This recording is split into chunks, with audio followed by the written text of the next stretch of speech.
Do'stlarim so'zlaydi menga barini, tanlovlar yo'limni to'sib qo'ygan payt, ular to'ldiradi yarim ko'nglimni, otasiz yolg'izlik siqib qo'ygan payt. Termulib turaman tabassumlarga, chehralar samimlik kuyini chalar, zarbalar qo'shilar qadamlarimga, ziyoga to'ladi yursak ko'chalar. Men axir shunchaki yosh bola edim, qorani oqlikdan farqi yo'q edi. Dunyoni otamning ko'zidan ko'rdim, u ko'zdan mehrlar qaynab turardi. Netayin bariga 10 yilcha to'ldi. Mudomki otamsiz yashayman hanuz, aslida tezlikdan qo'rqib qolganman. Hayotim tezlikdan iborat, afsus. Kayfiyat yomonmas, hammasi yaxshi. Yaxshiki hayolim tinchlangan mahal, yo'qsa shirin so'z ham armon bo'lardi. Tilimdan tomardi so'laksiz zahar.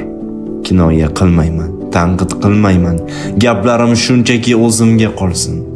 Otamning maktabini dilda saqlayman, toki farzandimga shu maktab qolsin. Toki farzandimga shu maktab qolsin.